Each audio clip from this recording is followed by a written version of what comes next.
La trituradora de Stephen King. Cuento contenido en El umbral de la noche. El agente Hunton llegó a la lavandería en el mismo momento en que partía la ambulancia, lentamente, sin hacer sonar la sirena ni centellear las luces, ominosa. Dentro, la oficina estaba atestada de personas que se arremolinaban silenciosas, algunas de ellas llorando. La planta propiamente dicha estaba vacía. Ni siquiera habían detenido las grandes lavadoras automáticas del fondo. Esto aumentó la desconfianza de Hunton. La multitud debería haber estado en la escena del accidente, no en la oficina. Así eran las cosas. El animal humano tenía la necesidad instintiva de ver los despojos. Por tanto, el cuadro debía ser espantoso. Hunton sintió que se le crispaba el estómago, como sucedía siempre que se encontraba con un accidente muy cruento. Los 14 años que había pasado limpiando restos humanos de las carreteras y las calles y las aceras al pie de edificios muy altos no habían bastado para quitar la convulsión de su estómago. La sensación de que algo abyecto se le había pelmazado ahí dentro. Un hombre vestido con una camisa blanca vio a Hunton y se le acercó renuentemente. Parecía un búfalo, con la cabeza inclinada hacia adelante entre los hombros, con las venas de la nariz y las mejillas rotas, ya fuera por obra de la alta tensión sanguínea o por un exceso de pláticas con la botella marrón.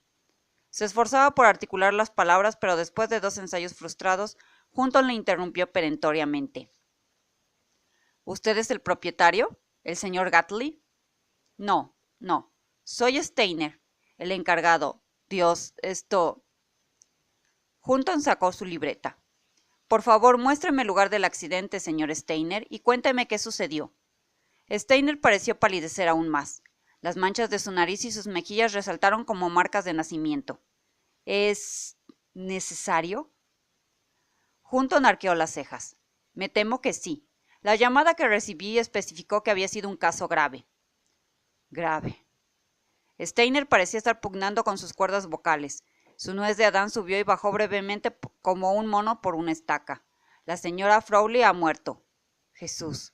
Cuánto lamento que Bill Gartley no esté aquí. ¿Qué sucedió? Será mejor que venga conmigo, respondió Steiner.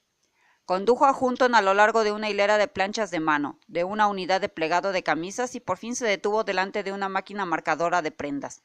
Se pasó una mano temblorosa por la frente. Tendrá que seguir solo, agente. No puedo volver a mirarla. Me pone... No puedo. Lo lamento. Hunton contorneó la máquina marcadora con una vaga sensación de desdén por ese hombre. Montan una empresa desorganizada, recortan gastos, hacen circular vapor hirviente por tuberías mal soldadas, trabajan con limpiadores químicos sin la protección de vida y finalmente alguien se lastima o muere. Después no quieren mirar. No pueden. Hunton lo vio. La máquina seguía funcionando. Nadie la había desactivado. La máquina que más tarde llegó a conocer íntimamente. La máquina ultraveloz Hadley Watson de planchar y plegar modelo 6. Un nombre largo y engorroso. La gente que trabajaba allí entre el vapor y la humedad la había bautizado con un nombre más apropiado. La trituradora. Hunton le echó una larga mirada glacial, y después hizo algo por primera vez en sus 14 años de agente del orden. Dio media vuelta, se llevó a la boca una mano convulsionada y vomitó. No has comido mucho, comentó Jackson. Las mujeres estaban dentro lavando los platos y hablando de los críos mientras John Hunton y Mark Jackson descansaban en las tumbonas, cerca del aromático asador. Hunton sonrió ligeramente mientras pensaba que su amigo se había quedado corto. No había comido nada. Hoy hubo un accidente atroz, dijo. El peor. ¿Automovilístico? No. Industrial. ¿Sangriento? Hunton no respondió inmediatamente, pero hizo una mueca involuntaria, convulsiva. Cogió una cerveza de la nevera que descansaba entre los dos. La abrió y bebió la mitad del contenido. Supongo que vosotros los profesores universitarios no sabéis nada de lavanderías industriales. Jackson lanzó una risita. Aquí tienes uno que sí sabe algo. Cuando era estudiante pasé un verano trabajando en uno de esos establecimientos. ¿Entonces conoces la máquina ultraveloz de planchar y plegar? Jackson hizo un ademán afirmativo. Claro que sí. Pasan por ella la ropa húmeda, sobre todo sábanas y manteles. Una máquina grande y larga. Eso es, murmuró Hunton. Una mujer llamada Adele Frawley quedó atrapada en ella en la lavandería Blue Ribbon en el otro extremo de la ciudad. La máquina la succionó. Jackson pareció súbitamente descompuesto. Pero, eso es imposible, Johnny. Hay una barra de seguridad. Si una de las mujeres que alimenta la máquina mete accidentalmente la mano debajo de la barra, ésta se levanta y detiene el mecanismo. Por lo menos eso es lo que recuerdo. Hunton asintió con un movimiento de cabeza. Así está estipulado que debe ser, pero sucedió. Hunton cerró los ojos y volvió a ver en la oscuridad la máquina de planchar ultraveloz Hadley Watson, tal como la había visto esta tarde. Tenía la forma de una larga caja rectangular de 10 metros por 2. En el alimentador una correa móvil de lona se deslizaba debajo de la barra de seguridad, empinándose un poco hacia arriba y después hacia abajo. La correa transportaba las sábanas apenas húmedas, arrugadas, en un ciclo continuo que las hacía pasar por arriba y por abajo de 16 rodillos giratorios que componían el cuerpo principal de la máquina, 8 arriba y 8 abajo, que las apretaban como si fueran delgadas lonchas de jamón entre varias capas de pan supercaliente. Para el secado máximo, la temperatura del vapor de los rodillos se podía ajustar hasta los 300 grados. Para eliminar hasta la última arruga, la presión ejercida sobre las sábanas montadas en la cinta era de 400 kilos por decímetro cuadrado. Y la señora Frawley había quedado atrapada, quién sabe cómo, y arrastrada al interior del mecanismo. Los rodillos de acero recubiertos con amianto habían quedado tan rojos como la pintura de un granero, y la nube de vapor de la máquina había dispersado el nauseabundo hedor de la sangre caliente. 10 metros más adelante, el otro extremo de la máquina había escupido fragmentos de su blusa blanca y sus pantalones azules, e incluso jirones desgarrados de su sostén y sus bragas, con los trozos más grandes de tela plegados con grotesca y ensangrentada pulcritud por el dispositivo automático. Pero ni siquiera eso había sido lo peor. Trató de plegarlo todo, le explicó a Jackson con un sabor a bilis en la garganta. Pero un ser humano no es una sábana, Mark. Lo que vi, lo que quedaba de ella. Igual que Steiner, el desventurado encargado, no pudo terminar la frase. Se la llevaron en un cesto, murmuró. Jackson lanzó un silbido. ¿A quién será responsable? ¿A la lavandería o a los inspectores oficiales? Aún no lo sé, respondió Hunton. La imagen aviesa todavía flotaba sobre su retina, la imagen trituradora que bufaba y traqueteaba y siseaba, la imagen de la sangre que chorreaba por los costados verdes del largo gabinete, su fetidez quemante. Antes habrá que averiguar quién verificó la maldita barra de seguridad y en qué circunstancias lo hizo. Si fue la administración de la lavandería, ¿crees que podrán librarse? La sonrisa de Hunton estuvo desprovista de humor. Ella ha muerto, Mark. Si Gartley y Steiner han escatimado en el mantenimiento de la máquina de planchar ultraveloz, irán a la cárcel, aunque tengan influencia en el ayuntamiento. ¿Crees que eso fue lo que sucedió? Hunton pensó en la lavandería Blue Ribbon mal iluminada, con los pisos húmedos y resbalosos, con algunas máquinas increíblemente antiguas y chirriantes. Es probable que sí, contestó en voz baja. Se levantaron para entrar juntos a la casa. Cuando termine la investigación, Johnny, cuéntame a qué conclusión llegan, dijo Jackson. El caso me interesa. Hunton se había equivocado respecto de la trituradora. Estaba en condiciones impecables. 6 inspectores oficiales la revisaron antes de la audiencia pieza por pieza. El resultado fue totalmente negativo. El veredicto de la instrucción fue de muerte accidental. Hunton, atónito, acorraló a Roger Martin, uno de los inspectores, después de la audiencia. Martin era un personaje alto con gafas tan gruesas como culos de vasos. Mientras Hunton le interrogaba, no cesó de juguetear con el bolígrafo. ¿Nada? ¿No hay nada que decir de la máquina? Nada, ratificó Martin. Por supuesto, la barra de seguridad fue el meollo de la investigación. Funciona perfectamente. Ya oyó el testimonio de la señora Gillian. La señora Frawley debió de adelantar demasiado la mano. Nadie vio cómo lo hacía porque todos estaban atentos a sus respectivos trabajos. Ella empezó a gritar. Su mano ya había desaparecido y la máquina le estaba pillando el brazo. En lugar de desconectar la máquina, trataron de sacar a la víctima. Se dejaron dominar por el pánico.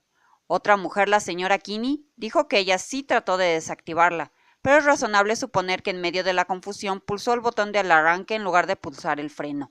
Para entonces ya era demasiado tarde. O sea que no funcionó la barra de seguridad, dictaminó Hunton categóricamente, a menos que ella pasara la mano por encima de la barra en lugar de pasarla por debajo. Eso es imposible. Sobre la barra de seguridad hay una plancha de acero inoxidable, y la barra no dejó de funcionar. Está unida por un circuito a la máquina propiamente dicha. Si la barra de seguridad salta, la máquina se detiene. Entonces, ¿cómo sucedió? Por todos los diablos. No lo sabemos. Mis colegas y yo opinamos que la señora Frawley tuvo que caer en la máquina desde arriba, para que ésta pudiera matarla, y cuando se produjo el accidente tenía ambos pies en el suelo. Lo han confirmado una docena de testigos. Está describiendo un accidente imposible, dijo Hunton. No, solo un accidente que no entendemos. Martin hizo una pausa, vaciló y luego agregó: «Le diré algo, Hunton, puesto que parece haber tomado el caso tan a pecho. Si se lo repite a alguien, negaré haberlo dicho. Pero no me gustó la máquina. Casi parecía estar burlándose de nosotros. En los últimos 5 años he inspeccionado regularmente más de una docena de máquinas de planchar ultraveloces. Algunas de ellas están en tan malas condiciones que no dejaría un perro suelto cerca de ellas. La ley es lamentablemente indulgente, pero al fin y al cabo eran solo máquinas. En cambio, esta otra es una aberración. No sé por qué, pero lo es. Creo que si hubiera encontrado el mínimo pretexto, aunque solo se tratara de una sutileza, habría ordenado inmovilizarla. Absurdo, ¿verdad?» «Yo sentí lo mismo», replicó Hunton. «Le contaré algo que sucedió hace 2 años en Milton», continuó el inspector. Se quitó las gafas y empezó a frotarlas con movimientos pausados contra el chaleco. Un tipo había abandonado una vieja nevera en el patio trasero de su casa. La mujer que nos telefoneó dijo que su perro había quedado encerrado en ella y se había asfixiado. Le pedimos a la policía del estado que le informara a ese hombre que se debía arrojar el artefacto en el basurero municipal. Era un tipo amable que se sintió mal por lo que le había ocurrido al perro. Cargó la nevera en su furgoneta y a la mañana siguiente la llevó al basurero. Esa tarde una mujer del barrio denunció que había desaparecido su hijo. «¡Cielos!», murmuró Hunton. La nevera estaba en el basurero con el niño dentro, muerto. Un crío espabilado según la madre. Dijo que era tan poco posible que se metiese en una nevera vacía como que subiese a un coche con un desconocido. Pero sin embargo lo hizo. Cerramos el expediente. ¿Cree que ahí terminó todo? Supongo que sí. No. Al día siguiente el encargado del basurero fue a quitarle la puerta al artefacto. Ordenanza municipal número 58 sobre conservación de basureros públicos. Martin le miró impasiblemente. Encontró dentro 6 pájaros muertos, gaviotas, gorriones, un petirrojo, y al parecer mientras los estaba sacando la puerta se le cerró sobre el brazo. Dio un respingo tremendo. Esa es la impresión que me produce la trituradora de Blue Ribbon, Hunton. No me gusta. Se miraron en silencio dentro de la vacía sala de audiencias, a unas 6 manzanas del lugar donde la máquina ultraveloz Hadley Watson de planchar y plegar modelo 6 se alzaba en la lavandería bulliciosa, bufando y exhalando vapor sobre sus sábanas. Al cabo de una semana los apremios de la labor policial más prosaica le hicieron olvidar el caso. Solo volvió a evocarlo cuando él y su esposa visitaron la casa de Mark Jackson para pasar la velada jugando a las cartas y tomando cerveza. Jackson le recibió diciendo: «¿Alguna vez te has preguntado si la máquina de la que me hablaste está embrujada, Johnny?» Hunton parpadeó desconcertado. «¿Qué dices?» «La máquina de planchar ultraveloz de la lavandería Blue Ribbon. Supongo que esta vez no recibiste la denuncia». «¿Qué denuncia?», inquirió Hunton interesado. Jackson le pasó el periódico de la noche y le señaló una noticia que figuraba al pie de la segunda página. El artículo informaba que en la máquina de planchar ultraveloz de la lavandería Blue Ribbon había estallado un tubo de vapor, y que las emanaciones habían quemado a 3 de las 6 mujeres que trabajaban en la boca de alimentación. El accidente se había producido a las 3:45 y había sido atribuido a un aumento de presión en la caldera del establecimiento. Una de las mujeres, la señora Annette Gillian, había sido internada en el City Receiving Hospital con quemaduras de 2º grado. «Qué extraña coincidencia», comentó, pero súbitamente recordó las palabras que el inspector Martin había pronunciado en la sala de audiencias vacía. «Es una aberración». Y también la historia del perro y el niño y los pájaros atrapados en la nevera abandonada. Esa noche jugó muy mal a las cartas. Cuando Hunton entró en la habitación de 4 camas en el hospital, la señora Gillian estaba recostada en su lecho leyendo Screen Secrets. Un gran vendaje le cubría un brazo y una parte del cuello. La otra ocupante del cuarto, una mujer joven de facciones pálidas, dormía. La señora Gillian parpadeó al ver el uniforme azul y después sonrió tímidamente. «Si es por la señora Cherenikov, tendrá que volver más tarde. Acaban de darle su medicación». «No. Vengo por usted, señora Gillian», respondió Hunton. La sonrisa de la mujer se diluyó un poco. «Es una visita extraoficial, lo cual significa que el accidente de la lavandería ha despertado mi curiosidad. John Hunton». Se presentó tendiendo la mano. Esa fue la táctica correcta. La sonrisa de la señora Gillian se iluminó y le dio un apretón desmañado con la mano sana. «Le contaré todo lo que sé, señor Hunton. Válgame Dios, pensé que mi Andy había vuelto a tener jaleo en la escuela». «¿Qué sucedió?» «Estábamos pasando las sábanas y la máquina de planchar estalló. O esa fue la impresión. Yo estaba pensando en volver a casa y sacar a pasear a los perros cuando se produjo ese fuerte estallido como el de una bomba. Vapor por todas partes y ese siseo espantoso. Su sonrisa fluctuó al borde de la extinción. Era como si la máquina de planchar respirase, como un dragón, sí señor. Y Alberta, o sea Alberta Kinney, gritó que algo estaba explotando y todos comenzaron a correr y a dar alaridos, y Ginny Jason decía a gritos que se había quemado. Yo también quise correr, pero me caí. Solo entonces me di cuenta de que yo era la más afectada. Por suerte no fue peor. El vapor alcanza una temperatura de 300 grados. El periódico dice que estalló un tubo. ¿Qué significa eso? El tubo superior se empalma con esta especie de tubo flexible que alimenta la máquina. George, o sea el señor Steiner, dijo que la caldera debió de despedir un chorro muy fuerte o algo parecido. El tubo se partió en dos. A Hunton no se le ocurrió ninguna otra pregunta. Se disponía a irse cuando la señora Gillian comentó pensativa. Nunca tuvimos tantos contratiempos con esa máquina, solo recientemente. La rotura del tubo de vapor, el accidente atroz de la señora Frolic en paz descanse, y los problemas menores, como cuando a Isis se le enganchó el vestido en una de las cadenas de tracción. Podría haber sido peligroso si ella no lo hubiera desgarrado para zafarlo. Se caen las tuercas y otras piezas. Oh, Herb Dimmet, que es el mecánico de la lavandería, tiene muchos problemas con la máquina. Las sábanas se atascan en la plegadora. George dice que es porque usan demasiado apresto en las lavadoras, pero antes no sucedía nada. Ahora las chicas aborrecen a trabajar ahí. Izzy incluso dice que han quedado atrapados pedacitos de Adele Froley, que es un sacrilegio o algo así. Como si sobre la máquina pesara una maldición. Todo empezó el día en que Sherry se cortó la mano con uno de los tornillos.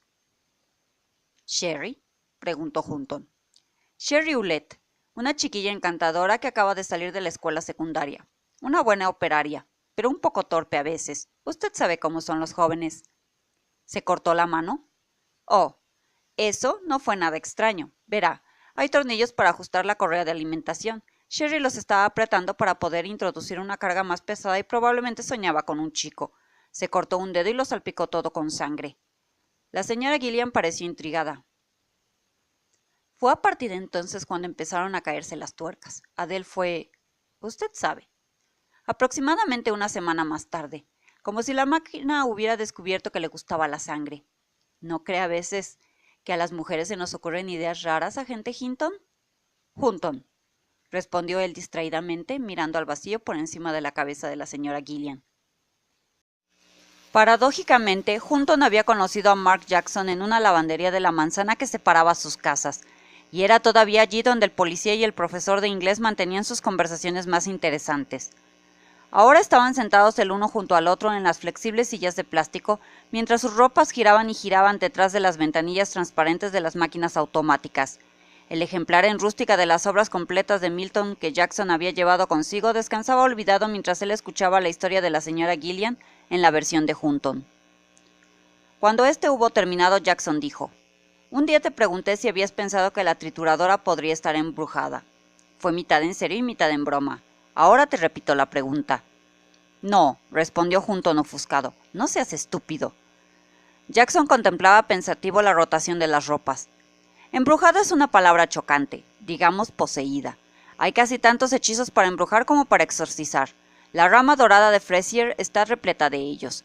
Hay otros en las tradiciones druida y azteca, y otros aún más antiguos que se remontan al Egipto antiguo. Casi todos ellos se pueden reducir a unos asombrosos comunes denominadores. El más frecuente, por supuesto, es la sangre de virgen. Miró a Hunton. La señora Gillian dijo que los contratiempos empezaron después de que Sherry Ouellette se cortó accidentalmente. «Oh, por favor», protestó Hunton. «Debes admitir que ella parece la persona indicada», comentó Jackson. «Iré inmediatamente a su casa», asintió Hunton con una sonrisita. «Me imagino la escena. Señorita Ouellette, soy el agente John Hunton. Estoy investigando la posesión diabólica de una máquina de planchar y me gustaría saber si usted es virgen. ¿Crees que me darán tiempo para despedirme de Sandra y los niños antes de llevarme al manicomio?» «Estoy dispuesto a apostar que terminarás diciendo algo por el estilo», respondió Jackson sin sonreír. «Hablo en serio, Johnny. Esa máquina me pone los pelos de punta a pesar de que no la he visto nunca». «En aras de la conversación», murmuró Hunton, «¿cuáles son algunos de los otros comunes denominadores como dices tú?» Jackson se encogió de hombros. «Es difícil enumerarlos sin un estudio previo, La mayoría de las fórmulas de embrujos anglosajones especifican la tierra de una tumba o el ojo de un escuerzo. Los ensalmos europeos mencionan a menudo la mano de Gloria, que puede interpretarse como la mano de un muerto o como uno de los alucinógenos empleados en el contexto del aquelarre de las brujas. Generalmente la belladona o un derivado de la psilocibina. Podría haber otros ingredientes. ¿Y tú piensas que todos esos elementos se hallaban en el interior de la máquina de planchar de la lavandería Blue Ribbon? Dios mío, Mark, apuesto a que no hay belladona en un radio de 800 kilómetros. ¿O acaso imaginas que alguien amputó la mano de su tío Freddy y la dejó caer en la plegadora? Si 700 monos escribieran a máquina durante 700 años, uno de ellos escribiría las obras de Shakespeare, completó Hunton cáusticamente. Vete al infierno. Te toca a ti ir a la farmacia a buscar monedas para las secadoras. La forma en que George Steiner perdió el brazo en la trituradora fue muy curiosa. El lunes a las 7 de la mañana la lavandería estaba desierta exceptuando a Steiner y a Herb Diment, el mecánico. Se hallaban lubricando los cojinetes de la trituradora como lo hacían 2 veces por año antes del comienzo de la jornada regular de trabajo a las 7:30.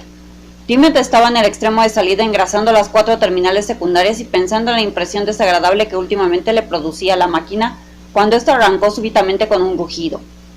Diment había levantado 4 de las correas de salida para poder llegar al motor de abajo y repentinamente éstas se pusieron en movimiento entre sus manos, desollándole las palmas, arrastrándolo. Se zafó con un tirón espasmódico pocos segundos antes de que la correa le metiera las manos en la plegadora. ¡Santo cielo, George!, gritó. ¡Frena este maldito aparato! George Steiner empezó a lanzar alaridos. El suyo fue un chillido agudo, ululante, demencial, que pobló la lavandería reverberando en las planchas de acero de las lavadoras, en las bocas sonrientes de las prensas de vapor, en los ojos vacíos de las secadoras industriales. Steiner inhaló otra sibilante bocanada de aire y volvió a gritar. ¡Oh, Dios mío, estoy atrapado, estoy atrapado! Los rodillos empezaron a generar vapor. La plegadora mordía y chasqueaba. Los cojinetes y los motores parecían chillar con vida propia. Diment corrió hasta el otro extremo de la máquina. El primer rodillo ya se estaba tiñendo de un siniestro color rojo. Diment dejó escapar un gemido gutural. La trituradora bramaba y traqueteaba y siseaba. Un observador sordo habría pensado al principio que Steiner se limitaba a agacharse sobre la máquina en un ángulo extraño, pero luego habría visto el rictus de su rostro pálido, sus ojos desorbitados, la boca convulsionada por un grito ininterrumpido. El brazo estaba desapareciendo bajo la barra de seguridad y bajo el primer rodillo.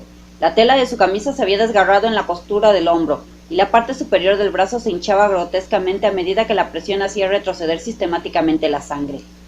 ¡Frénala!, chilló Steiner. Su hombro se quebró con un crujido. Diment pulsó el interruptor. La trituradora siguió ronroneando, gruñendo y girando. Incrédulo volvió a apretar el botón una y otra vez, sin ningún resultado.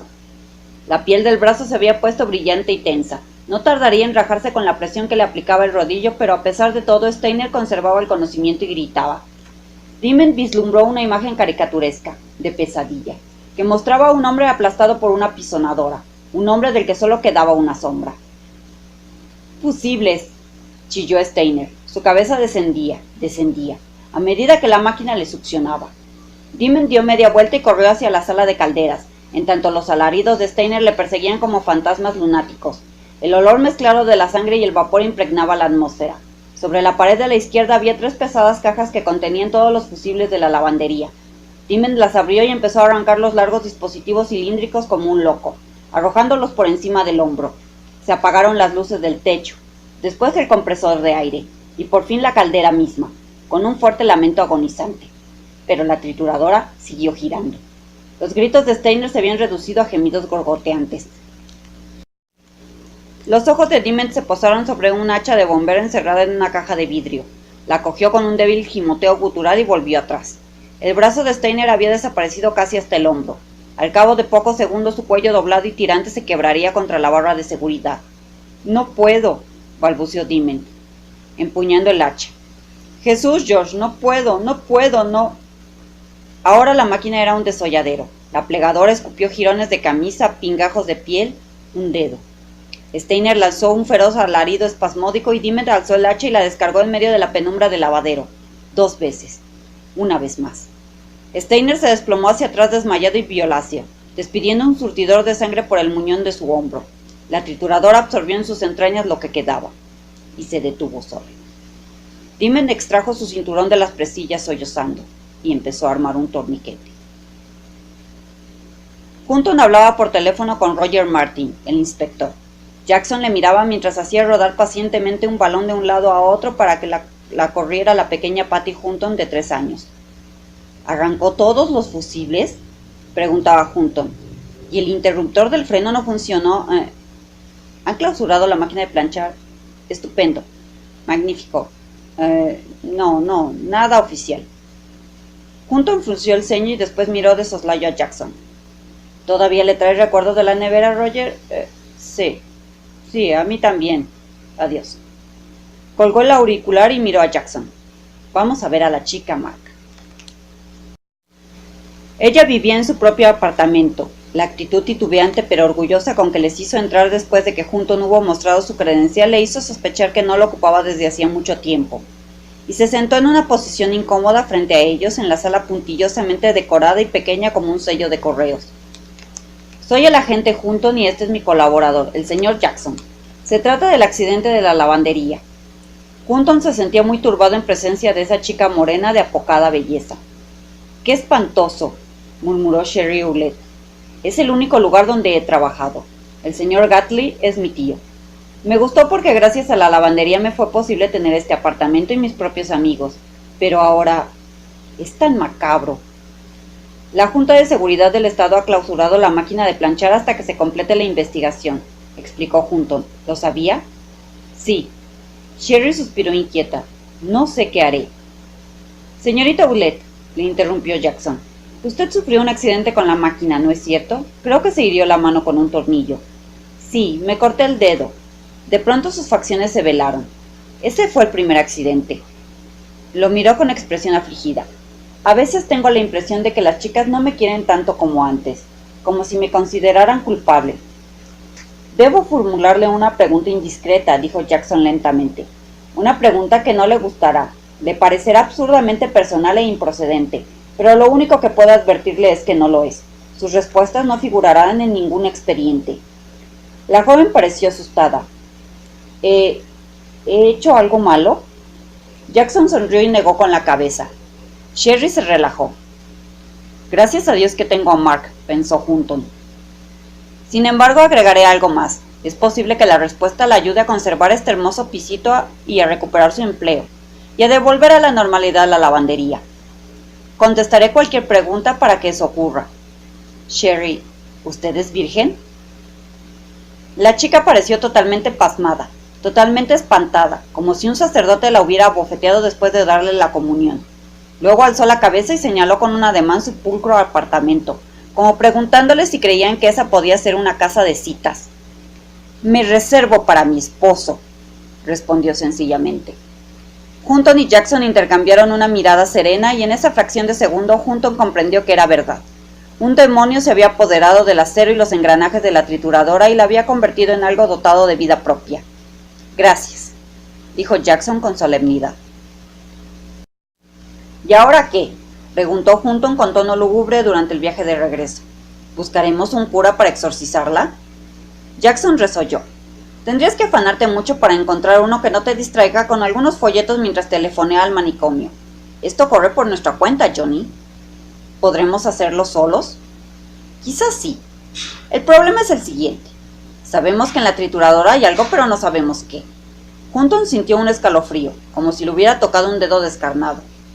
Hay muchísimos demonios. El que nos preocupa pertenece al círculo de Bubatis, o al de Pan, o al de Baal, o al de la deidad cristiana que llamamos Satán. Lo ignoramos. Si nos encontráramos frente a un hechizo deliberado, el remedio sería más fácil, pero este parece ser un caso de posesión fortuita. Jackson se pasó la mano por el cabello. Sí, se trata de la sangre de una virgen, pero esto no reduce las posibilidades. Tenemos que estar seguros, absolutamente seguros. ¿Por qué?, inquirió Hunton bruscamente. ¿Por qué no reunimos un montón de fórmulas de exorcismo y las probamos todas? La expresión de Jackson se enfrió. Este no es un juego de policías y ladrones, Johnny. Por Dios, ni lo pienses. El rito del exorcismo entraña un gravísimo peligro. En cierta manera se parece a la fusión nuclear controlada. Podríamos cometer un error y autodestruirnos. El demonio está atrapado en esa máquina, pero si le das una oportunidad podría... ¿Podría salir? Le encantaría salir, asintió Jackson amargamente, y le gusta matar. Cuando Jackson le visitó al día siguiente por la noche, Hunton había enviado a su esposa y a su hija al cine. Tenían la sala para ellos solos y Hunton se alegró de ello. Aún le resultaba difícil aceptar que era verdad lo que sucedía. Suspendí mis clases, anunció Jackson, y pasé el día estudiando algunos de los libros más abominables que te puedas imaginar. Esta tarde alimenté la computadora con más de 30 fórmulas para invocar demonios. Compilé una serie de elementos comunes. Son asombrosamente pocos. Le mostró una lista a Hunton. Sangre de virgen, polvo de tumba, mano de gloria, sangre de murciélago, musgo nocturno, casco de caballo, ojo de esfuerzo. Había otros, todos secundarios. Casco de caballo, murmuró Hunton con tono pensativo. Qué curioso. Es muy común, en verdad. ¿Estos elementos, cualquiera de ellos, se podría interpretar libremente?, le interrumpió Hunton. Lo que quieres saber es si el musgo nocturno se puede sustituir por un líquen recogido de noche, por ejemplo. Sí, es muy probable que sí, respondió Jackson. A menudo las fórmulas mágicas son ambiguas y elásticas. Las artes diabólicas han dejado siempre un amplio margen para la creatividad. El casco de caballo se puede reemplazar por un postre de gelatina, comentó Hunton. Abunda en las bolsas de merienda. El día en que murió la señora Frawley vi una caja de ese producto debajo de la plataforma para sábanas de la máquina de planchar. La gelatina se fabrica con casco de caballo. Jackson hizo un ademán afirmativo. ¿Algo más? La sangre de murciélago. Bien. Ese es un local grande. Hay muchos rincones y recovecos oscuros. Es probable que haya murciélagos, aunque dudo que la empresa lo admita. Uno de ellos podría haber quedado atrapado en la trituradora. Jackson echó la cabeza hacia atrás y se frotó con los nudillos los ojos inyectados en sangre. Coincide, todo coincide. ¿De veras? Sí. Creo que podemos descartar tranquilamente la mano de Gloria. Ciertamente nadie dejó caer una mano en la máquina antes de la muerte de la señora Frawley. Y estoy seguro de que la belladona no es una planta que se dé en esta zona. El polvo de tumba. ¿Qué te parece? Tendría que haber sido una endemoniada coincidencia, manifestó Hunton. El cementerio más próximo está en Pleasant Hill, o sea, a casi 8 kilómetros de la lavandería Blue Ribbon. Muy bien, dijo Jackson. Le pedí al operador de la computadora, el cual creyó que me estaba preparando para una fantochada de la noche de brujas, que recompusiera todos los elementos primarios y secundarios de la lista, todas las combinaciones posibles. Eliminé 12 que eran completamente absurdas. Las otras encajan en categorías bastante específicas. Los elementos que hemos aislado figuran en una de ellas. ¿Cuál es? Jackson sonrió. Una muy sencilla. El mito proviene de Sudamérica con ramificaciones en el Caribe. Está emparentado con el vudú. Los libros que consulté sostienen que las divinidades participantes son de menor cuantía, cuando se las compara con algunos de los auténticos colosos, como Sadat o el Innombrable. El ocupante de la máquina saldrá disparado como un matón de barrio. ¿Cómo lo conseguiremos?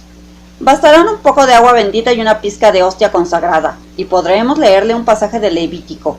Magia blanca cristiana y nada más. ¿Estás seguro de que no es algo peor? No entiendo cómo podría serlo, contestó Jackson con tono pensativo. Te confieso que me preocupó la mano de Gloria. Ese es un embrujo muy negro, una magia muy potente. ¿El agua bendita no la neutralizaría? Un demonio invocado con la ayuda de la mano de Gloria podría devorarse una pila de Biblias como desayuno. Correríamos un gran peligro si nos enfrentáramos a algo así. Sería mejor desmontar el maldito artefacto. Bien. ¿No estás totalmente seguro? No, pero sí estoy bastante seguro. Todo encaja muy bien. ¿Cuándo? Cuanto antes mejor, dictaminó Jackson. ¿Cómo entraremos? ¿Romperemos una ventana? Hunton sonrió, metió la mano en el bolsillo y agitó una llave delante de la nariz de Jackson. ¿Quién te la dio? ¿Cartley? No, respondió Hunton. Un inspector oficial llamado Martin. ¿Sabe lo que planeamos hacer? Creo que lo sospecha. Hace un par de semanas me contó una extraña historia. ¿Acerca de la trituradora? No, dijo Hunton. Acerca de una nevera. Ven.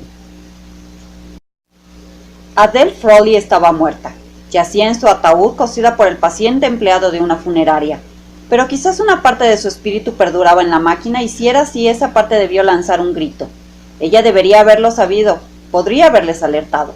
Adele Frawley hacía mala digestión y para combatir este malestar común tomaba una vulgar tableta digestiva llamada AC Gel, que se podía comprar en cualquier farmacia sin receta, por 79 céntimos. La caja ostenta una advertencia impresa. Los enfermos de glaucoma no deben consumir AC Gel porque sus ingredientes activos agravan esa dolencia. Lamentablemente, Adele Froley no padecía esta dolencia. Podría haber recordado el día en que poco antes de que Sherry Ouellette se cortara la mano, ella había dejado caer por descuido en la trituradora una caja llena de tabletas de AC Gel.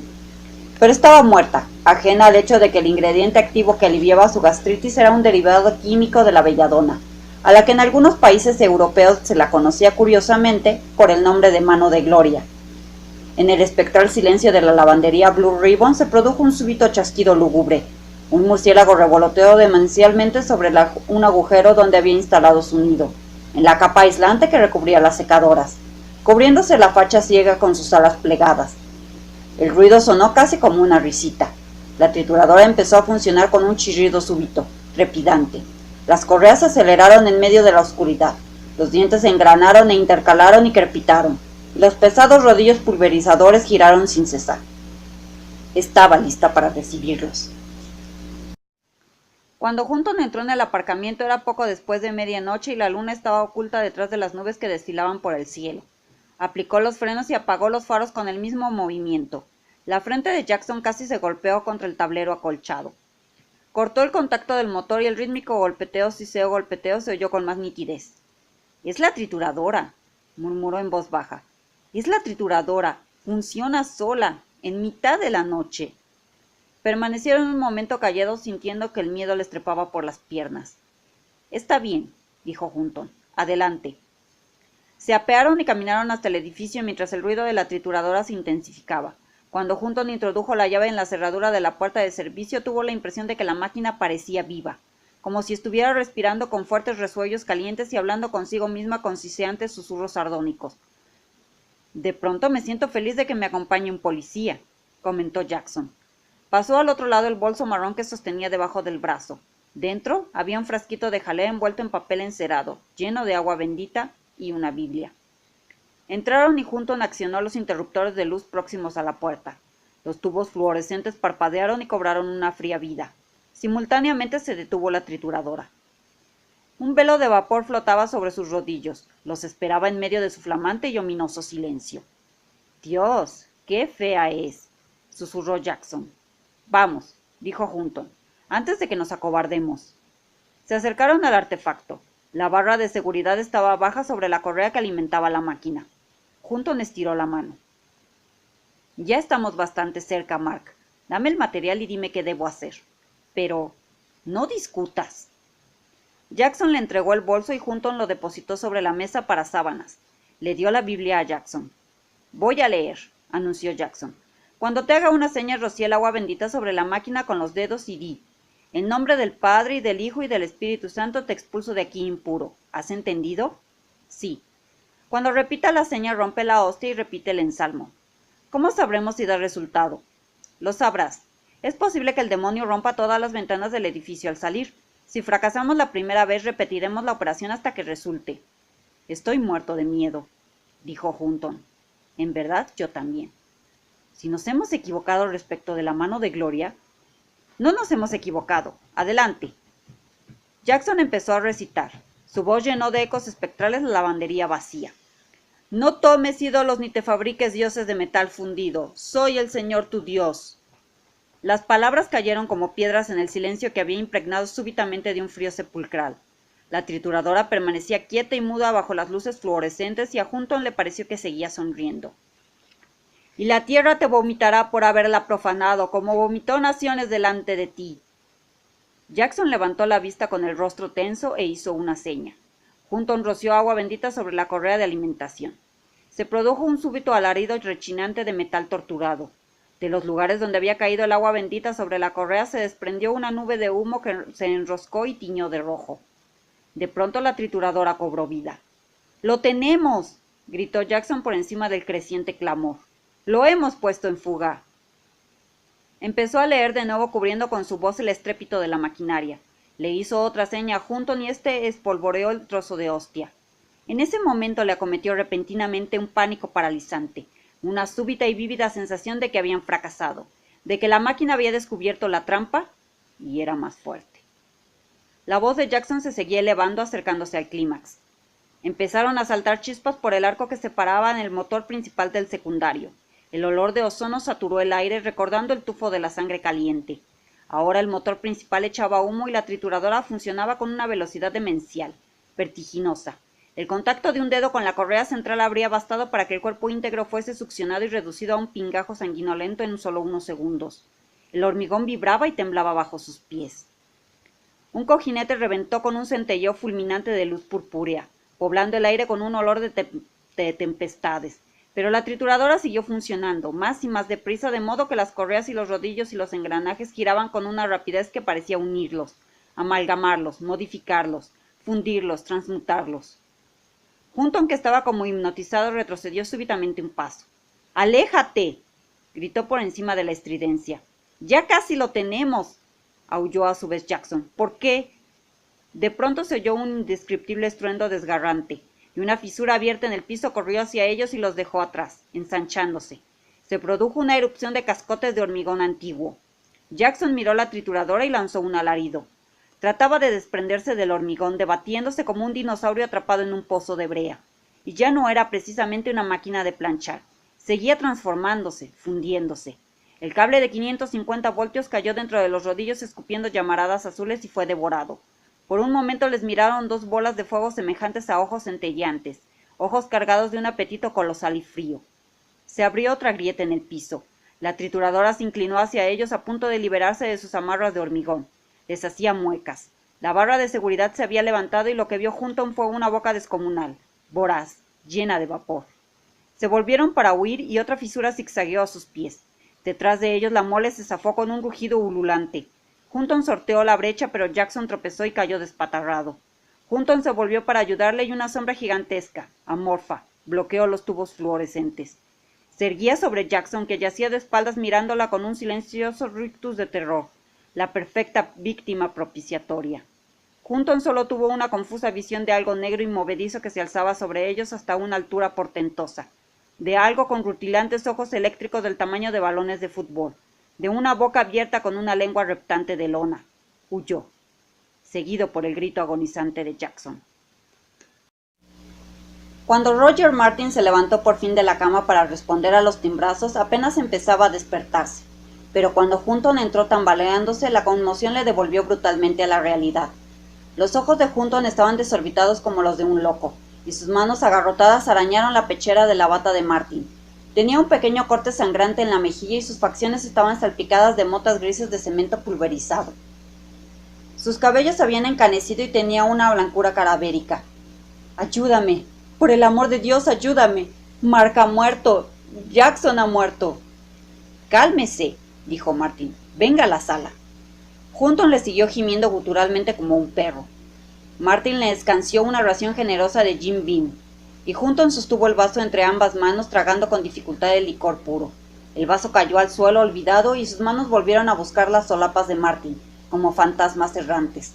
«La trituradora mató a Jackson. Puede. ¡Oh, Dios! ¡Puede salir! No debemos permitir que escape. No podemos. No.